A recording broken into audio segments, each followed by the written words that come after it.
राहुल गांधी वायनाड के बाद अमेठी से भी ठोकेंगे ताल। क्या अमेठी में राहुल वर्सेस स्मृति का राउंड 3 मुकाबला होगा? जो जीतने के बाद गायब रहा वो हारने के बाद पुनः आएगा बांटने, छांटने और लोगों को लुभाने। लेकिन मेरा इतना आग्रह है कि जब उनका टोला आएगा बांटने, तब समाज एकजुट रहे।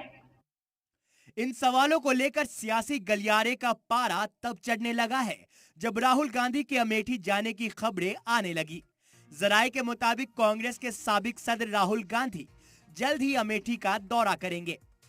कांग्रेस से जुड़े जराये के मुताबिक राहुल गांधी 27 अप्रैल को अमेठी जा सकते हैं, जहां वो उसी दिन एक अवामी रैली को खिताब करेंगे।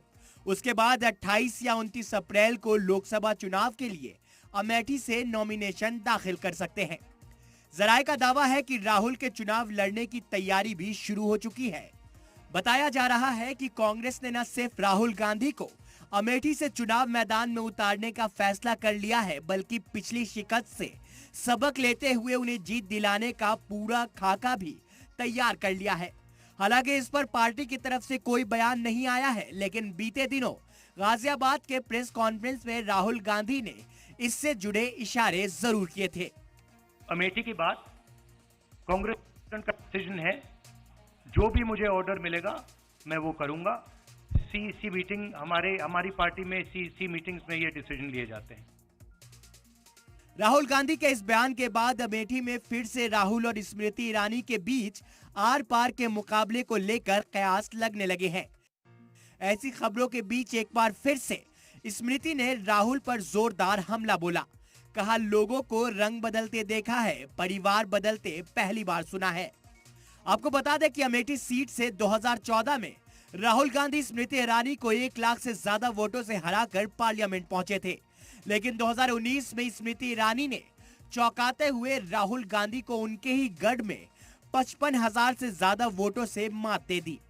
लेकिन 2024 में अभी तक कांग्रेस ने अमेठी से अपने उम्मीदवार का ऐलान नहीं किया है। लेकिन गाहे बगाहे कांग्रेस नेताओं की तरफ से ऐसे बयान आते रहे हैं जिससे राहुल की दावेदारी को लेकर अटकलें लगने लगी है। यूपी कांग्रेस सदर अजय राय तो कई बार राहुल से अमेठी के मैदान में उतरने की अपील भी कर चुके हैं। मैं उत्तर प्रदेश का अध्यक्ष हूं, इस नाते मैं ये निश्चित कहूंगा कि वहां की जनता, अमेठी की जनता ये मांग कर रही है, डिमांड कर रही है। और हमारे कार्यकर्ता ने कहा है कि जो कमियां रह गई हम पूरी जान लड़ा देंगे, पूरी ताकत लगा देंगे। और राहुल गांधी को हमको चाहिए, राहुल गांधी जी को हर हाल में हम लोग यहाँ से चुनाव लड़ाकर अब भारी से भारी प्रचंड बहुमत से चुनाव जिता कर भेजेंगे। लेकिन राहुल के अमेठी के मैदान में उतरने को लेकर बीजेपी आए दिन सवाल उठाती रही है, उन्हें चुनौती देती रही है। राहुल गांधी की पार्टी का उत्तर प्रदेश में खाता भी नहीं खुलेगा। अमेठी लड़ने से क्यों डर रहे हैं, बोलिए? बाकी रायबरेली की घोषणा क्यों नहीं हो रही है? इस बार समाजवादी पार्टी के साथ यूपी में इंडिया अलायंस के बैनर तले उतर रही कांग्रेस के लिए अमेठी की जंग इतनी आसान भी नहीं है, क्योंकि वहां 2009 में कांग्रेस को 72% वोट मिले थे, जबकि बीजेपी को 15% वोटों से सब्र करना पड़ा था। इस चुनाव में राहुल की जीत का फर्क 3 लाख से ज्यादा था। 2014 में कांग्रेस का वोट गिरकर 47% तक आ गया, जबकि बीजेपी ने 34% वोट हासिल कर खतरे की घंटी बजा दी। तब राहुल की जीत का फासला घटकर 1 लाख के करीब आ गया था। 2019 में कांग्रेस का वोट 44% तक सिमट गया, जबकि बीजेपी 50% वोट हासिल करने में कामयाब रही।